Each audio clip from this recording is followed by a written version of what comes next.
Good truck.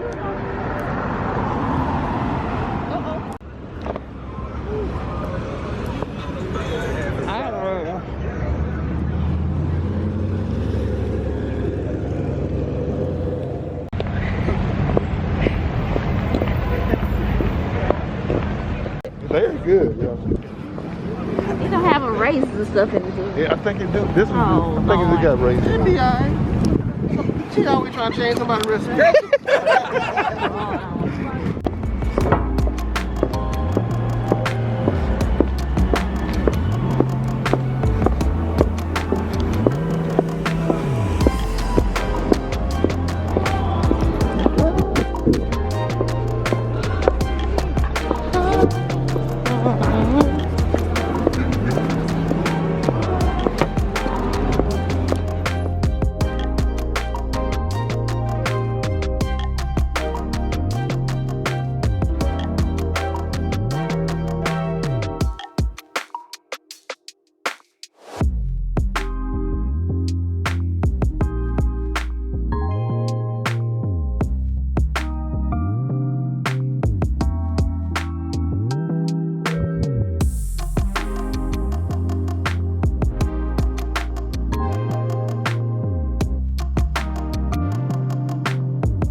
Well, we've made it to Sunday. Saturday was super duper amazing in NOLA. And we are getting ready to load up our things into the car, go grab some food from one of our favorite restaurants. We try to venture out and do other restaurants when we're here, but we always end up going back to our favorites. So we're going to try to go get our names on the list so we can enjoy lunch. And it's kind of gloomy outside, so I don't even think that sightseeing on this trip will even happen. But I thank you so much for being a part of this. And if you haven't already, go ahead and click the like button to like this video. Give it by giving it a thumbs up, and subscribe if you haven't already. And talk to me down in the comment area. I thank you so much for watching, and let's see what else we can find here in New Orleans before we head back to Arkansas.